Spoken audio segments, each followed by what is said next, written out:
Hello, friends, and welcome back to the Rocket Revenue Podcast. If you are listening to this episode, that means you're in episode two, part two of Barter's origin story, we'll call it. Maybe not a Gotham City story, but it is an origin story of how he got into sales.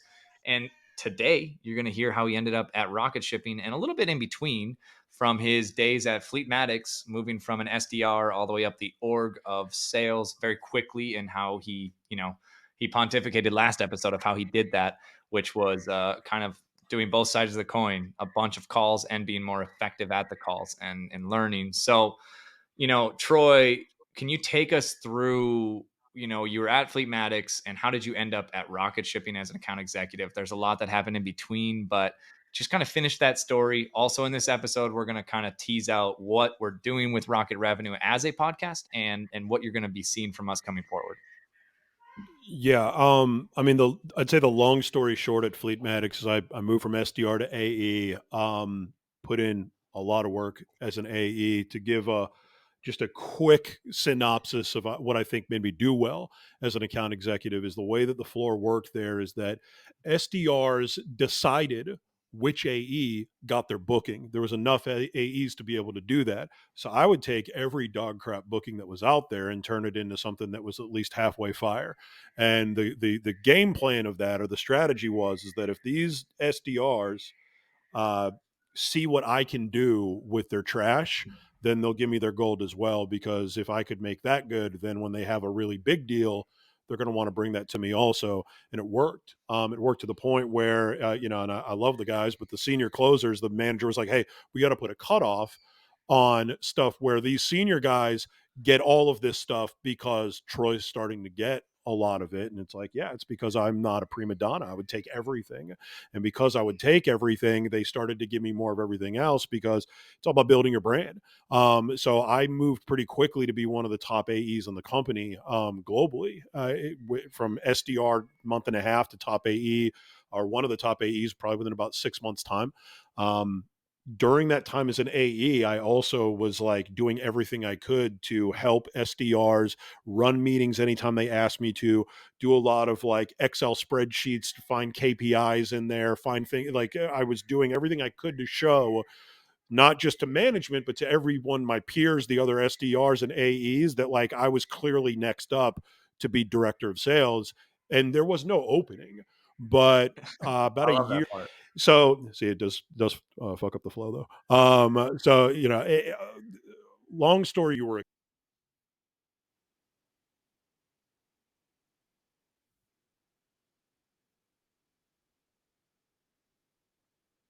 Hmm.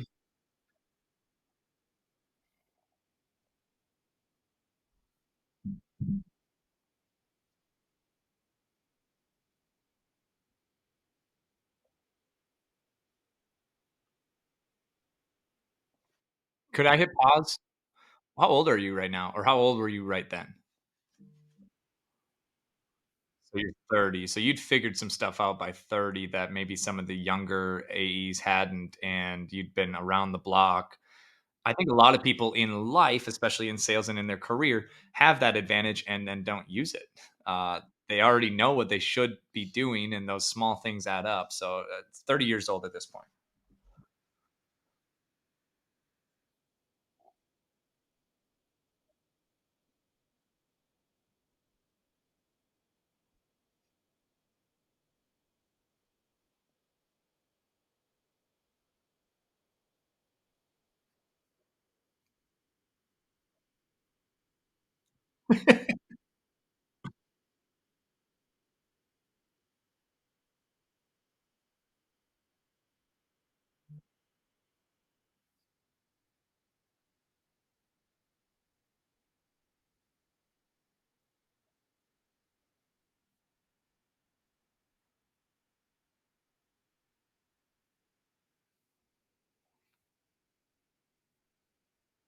Hmm.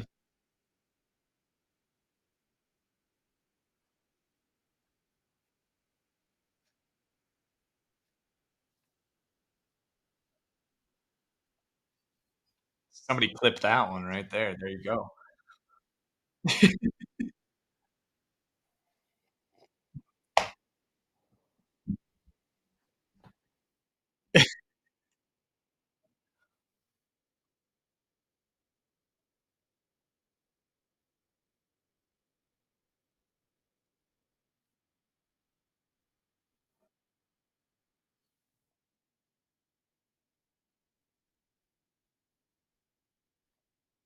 Yeah.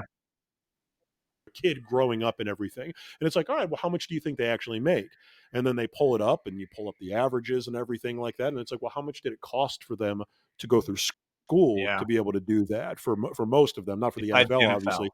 Yeah, the NFL was more shelf life. You're in it for a few years probably, and then you're out. With the running back situation in the NFL right now, it's a perfect example. They ain't paying any of them. So if your dream was to be a running back making big money in the NFL, it ain't happening anymore, you know? And with doctors, like you're in the hole for like a half a decade after you get out of school before you even break even. And then in sales, it's like you make money right out of the gate and you can make as much money as they do in these other fields. And then when you look at like NFL pro athletes and everything like that, like, you know, you get to my age, 39, a pro athlete, they're like, he's on the way out. And for me, in sales, you're just getting started, really. Yeah, You now know, you're in you have a, you leadership have a, at this point, and you can kinda start exactly, to you have a earn off of long other ways to people's go. work and start to do it there instead of an Yeah. individual contributor. So you're at So I watched that Fleetmatics meeting. Yep. and you kill it. What happens next? Fleetmatics gets, So bought Verizon by acquired somebody? them. Okay, Yeah, Verizon acquired Fleetmatics for $2.4 billion. small deal. I had equity. They were a publicly traded company. I had a lot of equity. I had also bought in equity. They had a really cool employee stock purchase program where you could buy in a certain amount, and they would take the start of the year and the end of the year, and whichever one was the lowest amount Mhm. is what you bought it for at an additional discount. So it was like you couldn't lose. So I like as much as I could put in, I put in on that. And then when Verizon bought it, all of the stock that was like I think trading at like high 30s, low $40 a share instantly became worth $60 a share, every single one of them. And then I also had a Good deal boatload for of equity. Verizon. I mean, honestly, it was a bad deal. And the reason why it was a bad deal is that they didn't maintain what they said they would maintain, which is why they bought the company to begin with, is the way that we sold.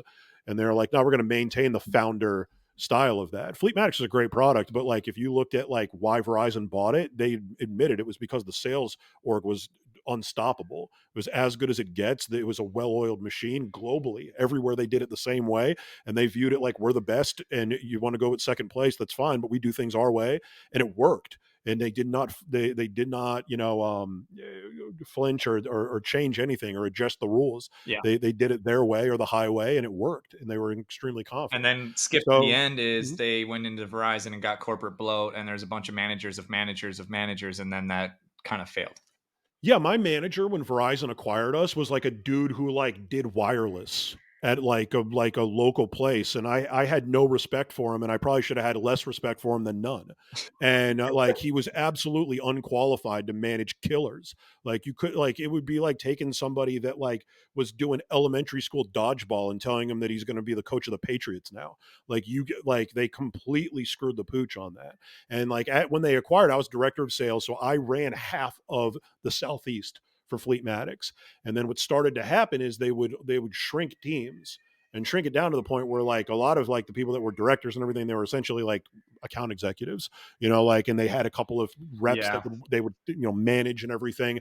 But, the VPs of sales were now like a regional manager, and it was shrinking and shrinking. So I was like, all right, at some point I'm going to have to get out of here because I didn't want to work for Verizon when I worked for them door to door. And now I'm stuck doing it again because they acquired the company. I didn't like them the first time. And now, like, also, they don't ship stuff. I think we can say that, right? We should be Yeah. all right. Yeah, we We're don't not need him making as a that public. client.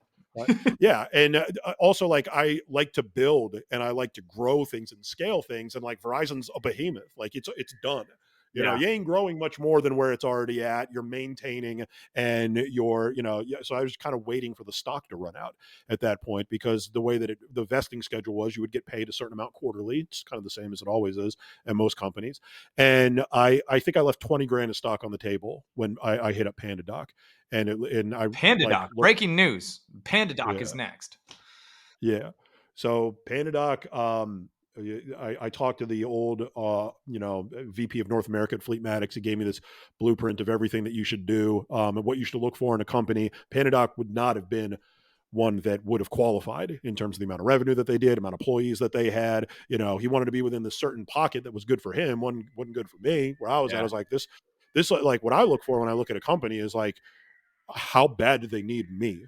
Like, how much impact can I actually have on the company? And however high that is, that's the largest thing that I look at. I look at other stuff too, like culture and everything like that. Comp is definitely the number one out of everything. Like, if they need me really bad, but they're paying minimum wage, they ain't getting me, is the reality. But Yeah. Went over there. It was small. They had an office in St. Pete, and they at the time had an office in California. They're originally from Belarus, and we turned it around pretty quickly. I came in as a director of sales development. I didn't know what that meant when I signed up Director of sales because development. Okay. yeah, because at Fleetmatics, we called them business developers. So when I heard director of sales development, I thought that that meant that I was developing all the salespeople. I didn't realize that I was just working with the SDRs that were booking the meetings. So pretty quickly, I explained to the CRO, I was like, "Man, like you're not getting the most out of me because I made killers on the AE side of things." So I moved to director of sales, I think within like a couple of months. Like Pause if you for a look at my sec. LinkedIn, Pause for a yep, sec here. So I don't want to skip over the small fact, and I think it's a theme. You left $20,000 of stock on the table at Fleetmatics to go to PandaDoc. You could have stayed longer, yep. but you didn't. And why was that? Was the opportunity? Did you reach out to PandaDoc? Did they reach out to you? Did you see it posted on Indeed? And you're what? You're 31, 32, 33 now, or At that point, I left there at 2019. So you're what's that, 35? 4 years ago? It's like 35. Okay. Yeah, it's like 35, 36, or something like that. Um, I mean, the reality is part of it is like I knew I was going to get fired because I wasn't playing ball. Yeah. The guy that I hired and was rookie of the year under me, at that point, I had been like, guys, I at this point where how I was getting paid, I could just be an account executive and make more. And I almost made him make me an SDR because I thought I could make more as an SDR the way they had everything laid out because the comp plan was not aligned. They wouldn't let me be an SDR. I tried to be. The comp plan was not aligned across the board. So, in other words, they had decelerators in there. So, the example I would give is this guy, Davin Clement, still a friend of mine. He was the best SDR that they had, and he gave me his stuff. He was one of the SDRs that I worked with. He would get to a point in the month where he was so far over his quota that it would hurt him if he booked another meeting. But Mm, I needed all of the meetings. So they didn't align the incentive plans of the people that I needed to book meetings for me with me. So I was like, all right, well, if that's the case, then I'll just be one of them. I'm cool with that because really the most money that I was making wasn't off of any of that. It was off of the stock. So it was like, all right, if we're going to play that game, then that's fine with me. But like basically like you're setting it up where it's very difficult to have a level playing field for people to have success. And if I don't have a level playing field, I kind of check out. That's just how I'm wired. It doesn't work for me. yeah. So I started to look for something else at that point. I think And that's that really why I had bolted. I think that Rocket Revenue should do a whole episode on aligning comp plans for the sellers, not just for sales in general, but from SDR to AE to director to Yep. VP. I think that most organizations missed on that. When I worked in my previous role before I started rocket shipping, same thing. I was an independent individual contributor and I could get up to a certain level, but the actual work, it was actually the operations work in freight. I didn't have a Yeah. team that would help me scale my book, so I would have to stop getting customers for the company because I was too overwhelmed with running missed pickups and invoices. And so that's where I said, "Hey, I can start rocket shipping, and I can hire out a model that'll do all that, so I can keep selling." That was the original premise. But we'll have Yep. to do a full episode on, Yeah. aligning incentives, not just for comp, but career trajectory as well. So you Yeah. went to PandaDoc, and so what happens there? You realize that that's not the role. You went to the CRO. You say, "Hey, I can do a lot more." What does he say? Yeah, so they put What me does in he do? charge of outbound sales. So I manage the outbound account executives over there. This is where I hired Jed Marley at 17 as an SDR. He's a monster at this point. Still collaborate with him on stuff at Sales Org and everything like that. Maybe we have to For have him on. I think that probably Jed gets to be Yeah, on the he's the show at some man. point. Yeah, absolutely. Okay. Jed's the man, in terms of building a brand and everything like that. Luke Ruffing, Max Sakevich, like a lot of reps that, and it is a part of like, I look back at my career and like when things went well, yeah, some of it was the stuff that I was doing, but it really was the heads that I had in there. It was the monsters that I was working with Mhm. at the time. And it was luck that a lot of them were already there. Max and Luke were already there. There's probably others that I'm not remembering right now. And Jed, we hired and kind of got lucky on. It's like training can only do so much for you. Really, recruiting beats training every single day, always. And if you have a Because good people, brand, then recruiting gets easy. yeah, they'll only level up so much too. Like it's a John Maxwell thing. I couldn't give you the exact, but it's like, you're only going to get somebody a certain percentage over where they were already at when you found them more Maxwell often than not. calls them So, leadership lids. That's what he calls them. yep, Is that if you're the yep, lid, they can't go past your capacity. So oftentimes Right. organizations have trouble when they have killers. They are met, the lid is their director or head of, or VP, but if that Yep. person wasn't in their way, maybe there's more potential out of that killer. And so there's always that question of how do you promote around, or because I think people are either coming into an org, moving up an org, or leaving an org, and killers Yeah. leave when they have a lid. Yep. So, just to do the quick synopsis at Panadoc, I was there for almost exactly 2 years, like almost to the day. First year that I had a target on outbound, they did 100 grand in outbound revenue the year before, and they wanted us to 10x it and go to a million. A million doesn't sound like much. Panadoc's deals aren't huge. It's not, It's like at 30 least back bucks a then, month. Yeah. wasn't a super enterprise product, but they sold it in an enterprise way, the way that they got in stakeholders, found champions and everything like that, multi-threading, the way that they even approached their prospecting was very enterprise, but the deals weren't large. And that's even inbound. So then on outbound, like you want to 10x that number, it's harder than it sounds, I guess is probably the best way of putting it. We Mhm. brought in the right heads, we got the right activity out of them, and we started fishing in the right ponds, which is we were looking for things where, the big thing was we were looking for where the inbounds were coming in. And, generally inbound is a fortune teller of what you can get on outbound or vice versa, depending on what you've got going on. For us, it's outbound is going to be the fortune teller, what we'll do inbound. And so with that, it was, we found lanes that we were not going after outbound that were starting to do well on inbound. And they ticked the boxes of what we were looking for. So it enabled us to 10x the number off of that. We weren't supposed to. So I did it in spite of what the company wanted us to do, or what our VP at the time wanted us to do. So the big thing was they didn't want Jed and Luke working together. Luke rubs folks the wrong way because that's what a lot of A players do. They know that things are right, they're doing things the right way, and they're going to do it probably their way. And you can either get out of their way or run with them, or be the wall that gets them to either leave or not produce the amount that you would want them to. So with Luke, I caught that right off the bat, and I think I was probably the first person that viewed Luke that way, which, Luke's, a close friend of mine to this day, like because of that, but no one else knew how to manage him because he comes off, not, first impression with Luke is not like he's not the Yeah. most I social think we dude and know. everything I think we can all picture he's that. a And mercenary. Davin yeah. Clement, that I just brought up, is the exact same way. And like a lot of these guys that I've worked with, sometimes can rub people the wrong way. Not every sales guy is like the most well liked person in the room. I don't even come off that way when people meet me. Not in fact, not even close. Like so. I knew that, and they didn't want Jed and Luke working together, but Jed and Luke together found a lane that was an awesome lane, which Mhm. was government nonprofit right when the pandemic hit. They all had a budget that was provided because they had to go to digital signature instead of like a hard copy because they couldn't have people in there to sign contracts. They had to go digital. So now these government companies, these government ran facilities that never had a budget, or the budget was super strict and it was already allocated to things, for the first time have a budget that they can spend, and they barely even have to go to anybody for it. Yeah. And they found this, and then they built out the list. I didn't help them with any of this stuff. They figured it all out on their own. And now what I could have done is say, man, we need to run with this. I'm giving this lane to everybody. I didn't do that. And I wouldn't call this cutting off my nose to spite my face. I reward going above and beyond. So it's like, all right, you two are the only one that gets this because you went the extra mile to find this stuff. You guys are closing the stuff. You guys are booking the stuff. You get all of it. That's your territory. And we're not going to tell the VP because he would probably want me to give it to everybody. And I'm not doing that. I'm rewarding what you did. And not only did he not want them to have the lane, but he didn't want them to work together because he thought it was unfair that the top SDR would be working with the top AE, which is like, why wouldn't they work together? It's like, that's how it should work. They both put in the most work, reward them. They work the best together. This is Yeah. like, people don't manage sales nowadays like you would manage a sports team. So it's all about like, well, this isn't fair. No, it's a meritocracy. If you've got some killers, then they get to start and you want the ball in their hand.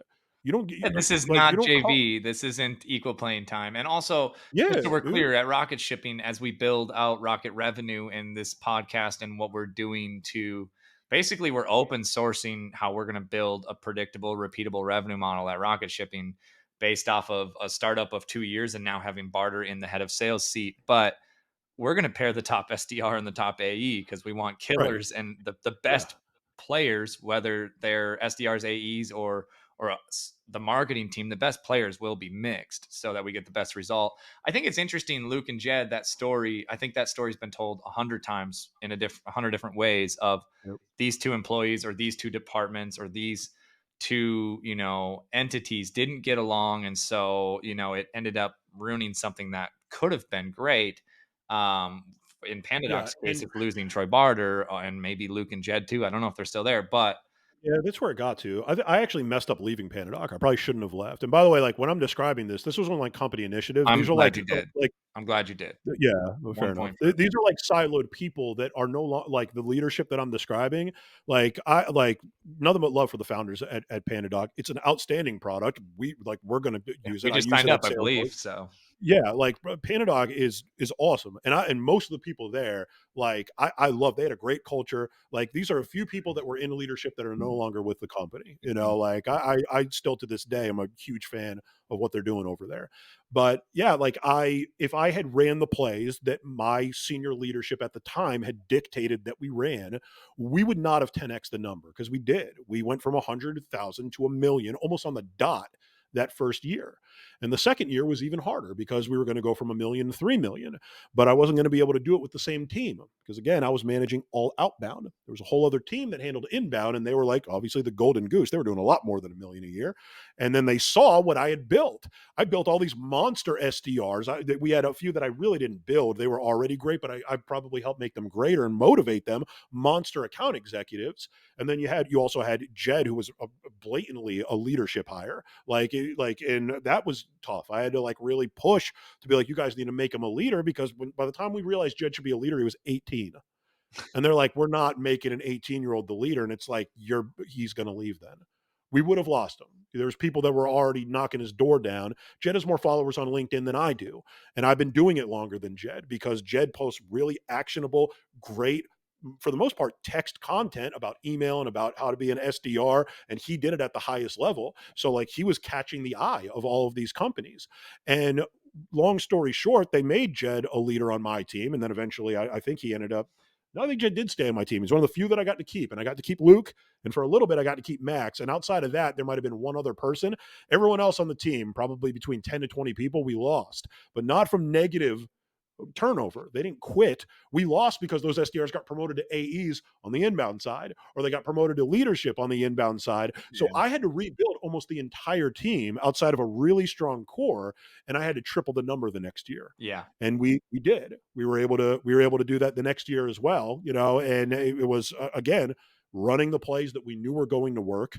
And for the perspective of myself, like we had to kind of do a few things under the radar. These weren't things that were no like low integrity. We took care of the customer great. It was that the strategy of how they wanted us to go after stuff and what they wanted us to go after was different than what we actually did. And the yeah, people that they wanted me to pair and how they wanted us to do it were different than what I actually did. Because at the end of the day, I've got to deliver a number. And I knew how to deliver that number. And there was folks that were in the way that we just had to, we had to push through. The reason why I left is that you can imagine I was a director of sales. I had 10x their outbound number the first year. I 3x'd it the next year under really difficult circumstances. And we never had, we maybe had one negative turnover of somebody that I wanted to stay. hmm, And that was because they just got offered way more money from a company that I almost left to go to because they offered me way more money. But I wasn't trying to go into the office on the weekends, including everything else. Like, nah, I got too many kids. We ain't yeah, doing that. Um, so after doing all of that, it was like, all right, VP of sales. Like, what are we talking about? Like, I did everything that you guys could have wanted. Like, if you guys are hiring for a VP of sales, it's me. There's no other choice. What are we talking about? And I started to get the vibe that there was no way that they were ever going to make me a VP of sales. And you probably can kind of imagine why. The people that would have assigned me to be a VP of sales were the same ones that didn't work well with Luke, were the same ones that, had plays that I was culture, ignoring to hit the number. Why would they corporate bloat want and me to move culture. into that? Yep. Yeah, and it was just I wasn't playing ball with them, but I was winning the game, and probably really it's part of Fleetmatics and Verizon Connect as well. It's kind of the same thing. Is like I'm doing what it takes to win, and sometimes people don't trust me with the ball, and if it, I That's fine if you've got a winning strategy, and I'm as good of a follower, I think, as I am a leader. But when it came to those two scenarios and where they were, it was like, no, I'm going to lose if I continue to do this, and you guys aren't recognizing me for what I'm doing, and you're not looking to comp me. So I left. Like I said, I probably shouldn't have left. Left to a Well, company that I'm not allowed to name. So that gives you a reason as to why I probably shouldn't have left. It's not on my resume. It's not on anything. They offered me 60 grand more a year OTE than Panadoc was offering me. And Panadoc had already raised my original OTE by 62 grand. So we're talking about a raise of $122,000 within about a year's time, maybe less. And I was like, all right, and I have to just so I take that. caught that, we will not name names, of course, but there is another mysterious entity out there that Barter was at. No Yeah. names. It was for a cup of coffee. It was for like 3 months, maybe 4 months.